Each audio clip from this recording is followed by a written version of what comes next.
Yes!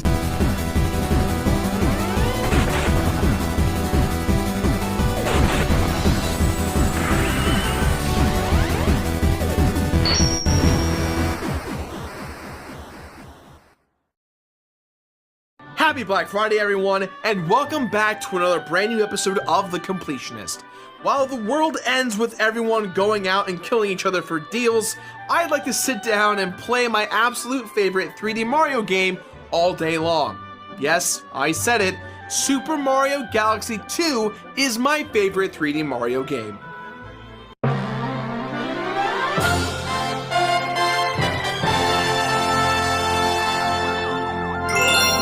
Hot on the trails of the massive success of the original Super Mario Galaxy, Super Mario Galaxy's 2 development started almost immediately after its predecessors concluded. According to Shigeru Miyamoto, although the new game would include many of the original assets, around 95% of Mario Galaxy 2 would feature brand new elements. The Super Mario Galaxy series is one of my favorite Mario franchises, and it is still one of the best gaming experiences on the original Wii console. I've got fond memories of playing both the original and Mario Galaxy 2, and seeing as how I've already covered the first one on the show, it's time to tackle the sequel. This is the only 3D Mario game that we haven't completed here on the show yet, so completing this one is going to be a little bittersweet. I mean, wait, do you guys count?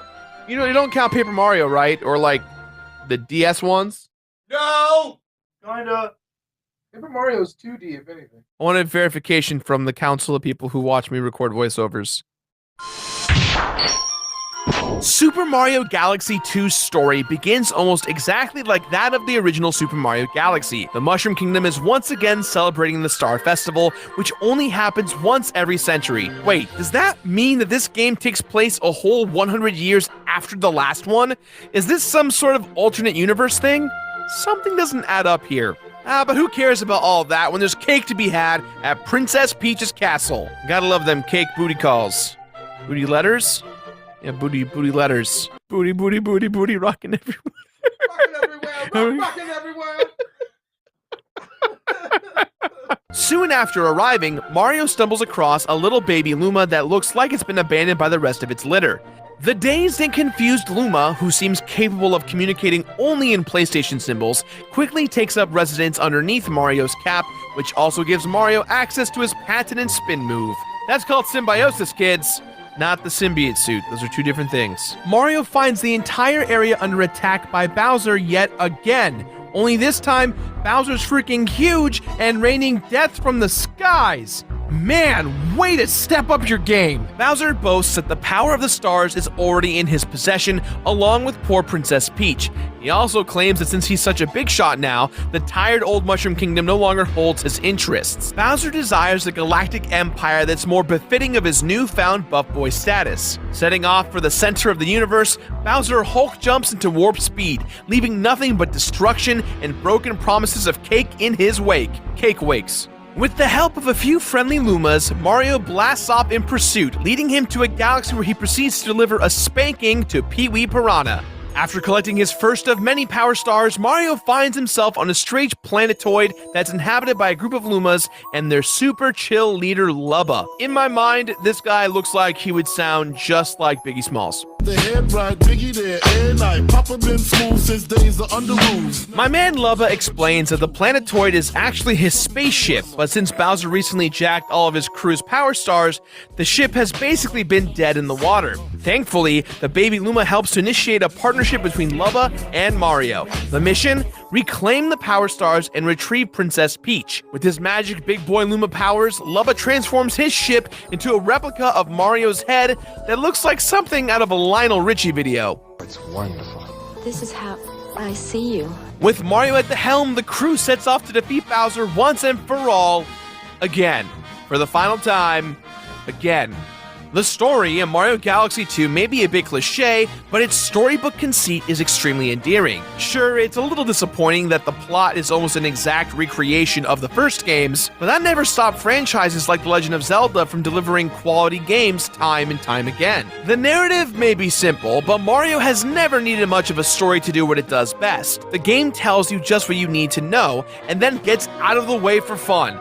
Move the hell over, narrative. The fun train is coming on through. All aboard the fun train. Next stop, nowhere, because this train don't stop. Nothing stops this train. Nothing. Chugga chugga woot woot. Chugga woo.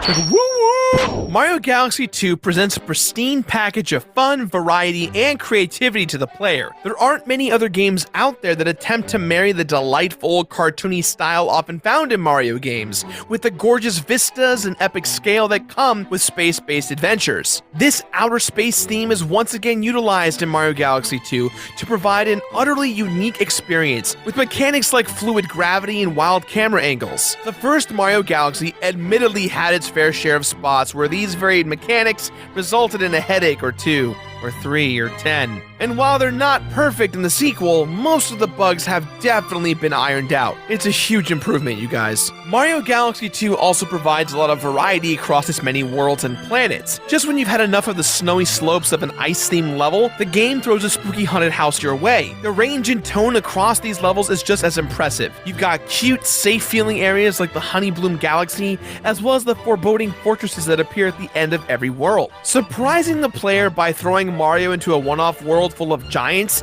goes a long way toward keeping the player delighted as they play. One of the big differences between Galaxy and Galaxy 2 is the mechanic of the world map. In the first game, the observatory was the main hub in which you'd visit certain parts of the ship and play all the levels in that galaxy. In Mario Galaxy 2, however, it's been switched now to a 2D map, which although is not nearly as aesthetically pleasing, it's much more efficient as you can start playing the levels much faster. It would take you quite a while to run from the back of the observatory every time you completed a stage to play a new level. This game's soundtrack is worthy of awards.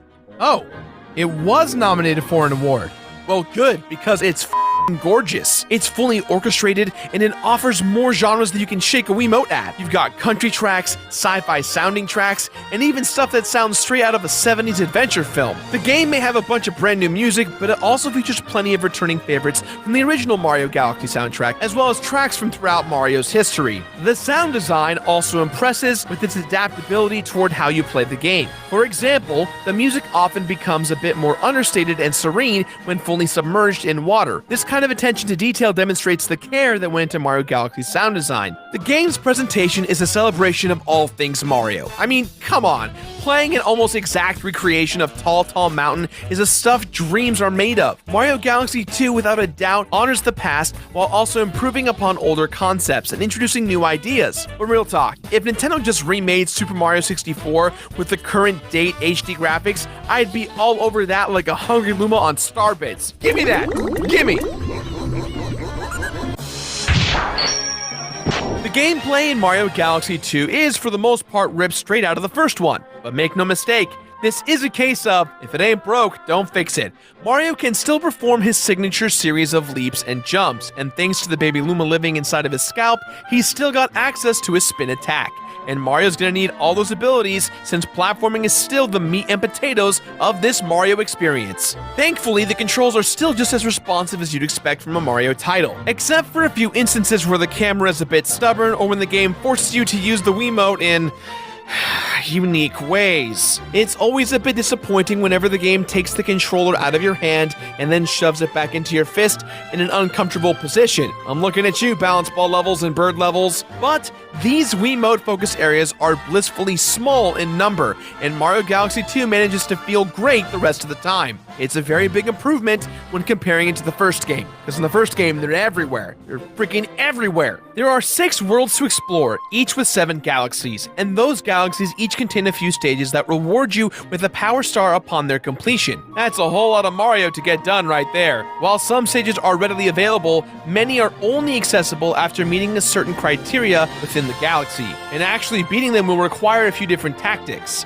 Sometimes that means successfully platforming to an out-of-reach power star, facing a boss, or collecting a set amount of items before you can complete a stage. Speaking of collectibles, Mario Galaxy 2 introduces comet medals, which appear once in every galaxy, and when collected, gradually summon prankster comets throughout the game's worlds. You remember prankster comets, don't you? You know, the especially difficult stages that get added to galaxies that you've already visited? In the original Mario Galaxy, prankster comments were where the real challenge of the game came from, and they're no different in the sequel. You can expect things like time trials, collecting purple coins, and completing stages without any hit points.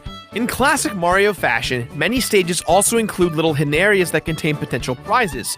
Sometimes they involve mini-games or special arenas that will reward you with 1-ups if you defeat all the enemies in time. Of course, the star bits, the currency of the Mario Galaxy universe, make their return, and they can still be used as ammo to stun enemies by both single-player or by a buddy in 2-player mode. Plenty of classic Mario power-ups make their return, such as the Fire Flower, the Rainbow Star, or Starman, the Bee Mushroom, and the Spring Mushroom. But there's a group of all new toys to play with in Mario Galaxy 2. The Spin Drill allows Mario to dig straight through certain types of terrain to come out on the other side. The Cloud Flower lets him create up to 3 platforms at any time. The Rock Mushroom transforms him into a rolling ball of death. And the Boo Mushroom grants Mario the ability to float and phase right through certain obstacles. Now that I think about it, maybe the Boo Mushroom is just the poisonous mushroom and it kills Mario. Mario Galaxy 2 features a ton of returning enemies from the original Mario Galaxy, as well as old foes from throughout Mario history. Goombas? Check. Boomerang Bros? Check. Big Ass Bullet Bills? Double check. But of course, there are some new baddies too, like Fizzlets, who are normally little purple gelatinous blobs but will become flattened and electrified if threatened. One of the coolest new enemies in the game is undoubtedly the Cosmic Clone. Now, these are in fact a bit different than the Comet Stars from the first game, where you had to race a Cosmic Clone. These dudes will trail you like lemmings through an area, and if they touch you, you're gonna get hurt. They'll continually spawn, so they get harder and harder to avoid, kind of like a game of Snake. This new addition is an ingenious way to force the player to keep moving without relying on the cliche methods of auto-scrolling and time limits. The bosses are still easy and predictable as ever, but they're also still imaginative and fun. The boss battles against Bowser and his son, Bowser Jr., are a little tougher, but not by much. They are more complex, and they might take some more time to complete, but there's nothing to really worry about. Sorry, little man, you've got to try a little bit harder than that. Lots of Mario's friends are here to lend a hand, too.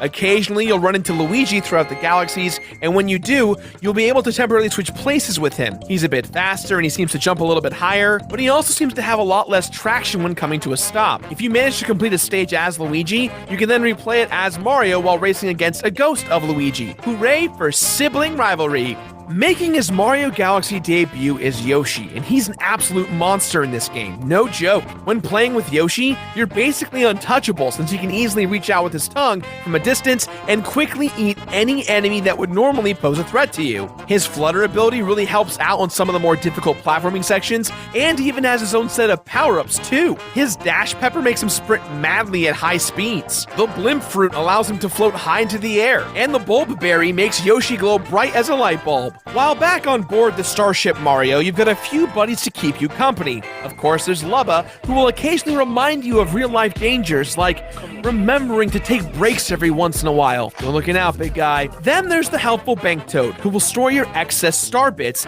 as well as a Mail Toad, who will occasionally deliver letters that contain 1-ups, bonus star bits, and challenges from NPCs. One of those NPCs is the Chimp, who will occasionally call Mario out by challenging him to a game of skill. Just look at this guy. He's like Alex Fossiani's spirit animal. The gameplay in Mario Galaxy 2 may be mostly familiar, but I'm not complaining about that.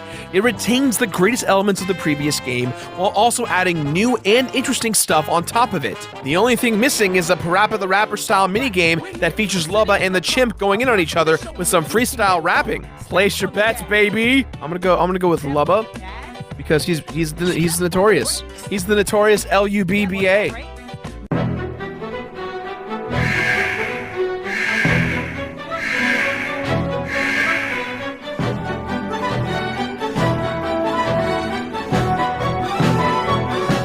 As Mario and his crew arrive at Bowser's Galaxy Generator, they notice that the stronghold is drawing power from a mysterious comet in addition to the power stars. Nevertheless, they steel themselves for the final battle and charge straight forward. Upon entering the fortress, you'll be met with the fiercest opposition yet. You'll have to utilize your many abilities and power-ups, as well as your trusty companion Yoshi, just to make it to Bowser's personal chambers. Once there, Bowser makes it clear that he's sick and tired of Mario always messing up his dastardly cowardly plans. So he jumps right off his throne and brings the fight straight to our hero. This boss fight is very much like Mario Galaxy 2's other Bowser boss fights. Bowser will attempt to punch a hole right through Mario, but with some quick movement, he'll end up hitting the ground. When he does so, he creates vertical traveling shockwaves that are tricky to avoid. Eventually, some meteorites fall to the surface of your tiny planet and embed themselves into it. Once Bowser slams his fist into it again, the meteorites will pop up, allowing you to take aim and butt slam onto them into the tyrant's face. This is the only way to damage him, so most of the fight is about avoiding hazards while you wait for the right conditions to nail him down. After you hit him twice, Bowser will get pissed and decide to bring some classic fire breath into the mix, which makes things even harder to avoid. But if you manage to hit him down 2 more times, he'll finally shrink back down to size and leave the Grand Star up for grabs. Psych! He's back for more! Bowser eats the Grand Star and grows even larger than ever. He roars, sending Mario tumbling through space and begins to close in on you, looking to punch your lights out once and for all. The only way to keep him back and damage him is to make your way to the nearby meteorites and butt slam them his way. It can be really hard to aim when he's far away, but if you pick your shots and wait till he gets up close, he's an easy target. After a few shots, Bowser finally admits defeat and sinks into the void. Soon after, Princess Peach comes flying out of the same void carrying the Grand Star. She, along with Mario and the little baby Luma, return to Lubba's ship just in time to witness the comet that Bowser had been sapping power from transform back into Rosalina's observatory, the hub from the first Mario Galaxy. It turns out that she was imprisoned this whole time, but now that she's been released and her little Luma has been returned to her, she's free to roam the cosmos once more. The baby Luma flies towards its home, but not before jacking Mario's hat. And who can blame it? That thing's gotta be worth like, what, a couple 100,000 star bits on space eBay? Once the observatory departs, Mario, Peach, and the crew of the Starship Mario depart for home, where they all lived happily ever after. Until Bowser shows up again during the next Star Festival, right? I mean, every century. Everybody's got that date marked down their calendars, right? Peach, you get lunch prepared for when the inevitable happens to you again, okay? Mario, have you ordered your replacement hat yet? Rosalina, we'll see you when we see you. Good game, guys. That's good teamwork. Teamwork!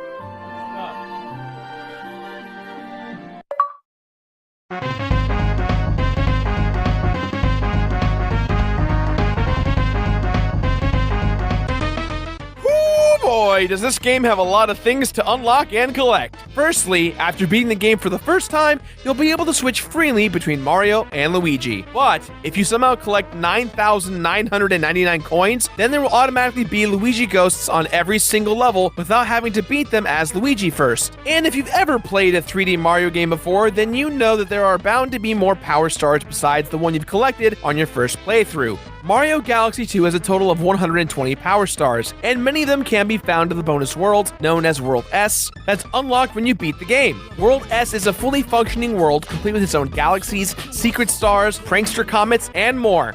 What? You didn't think we were done, did you? Beating the game again with all 120 power stars collected will earn you a nifty silver crown icon on your game save, and it will also reward you with the post-credits scene featuring Rosalina, who's finishing reading the story of Mario Galaxy 2 to her Luma children. But once Baby Luma returns, complete with Mario's stolen cap, Rosalina begins to tell the story of the Green Stars. That's right, there's even more stars to collect, and there aren't just 3 green stars like it was in the last game.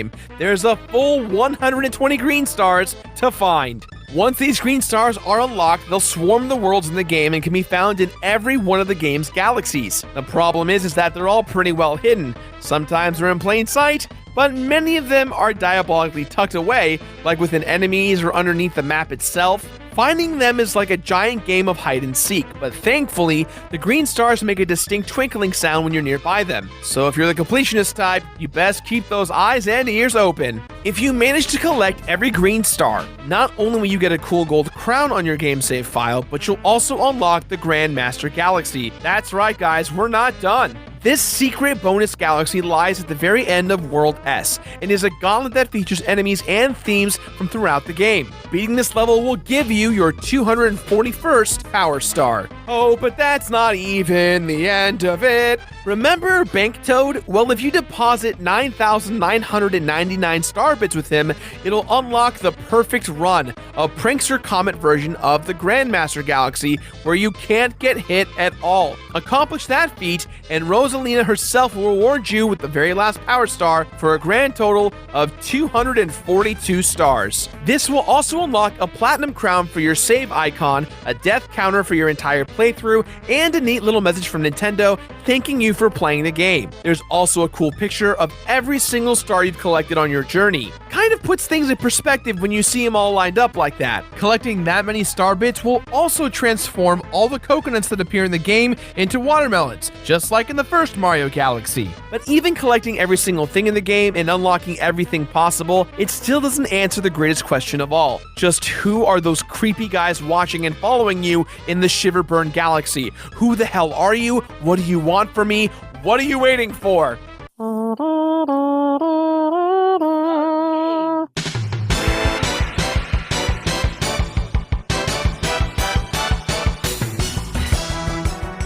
Mario Galaxy 2 isn't the type of game to push you to your limits. In fact, many times throughout the game, it offers hints to help you just in case you need it. For example, if you continually die on a stage, a shadowy version of Rosalina will show up to offer assistance. At the end of the day, though, I'd say that there are only a couple of levels I'd even considered hard. And I don't even mean hard in general, I mean hard by Mario's standards. The only frustration that you'll probably feel while playing will come from the brief moments of crappy controls or the fatigue you may have of going in for a complete run. Thankfully, the fun of Mario Galaxy 2 far outweighs the frustration, and if you're looking to 100% this game, then pacing yourself will keep things enjoyable.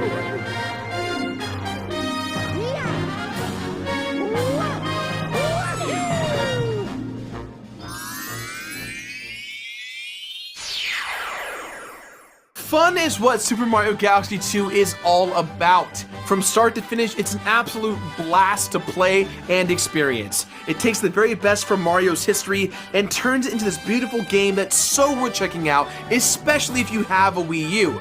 No matter your gaming background, it's bound to have something that you and your friends will really like, and being player 2 is actually quite helpful and fun, even though it's not nearly as immersive as playing as player 1 with Mario. Now, for you completionists out there, the endgame stuff is a bit tedious. However, for me, I love it all. It's challenging, it's fun.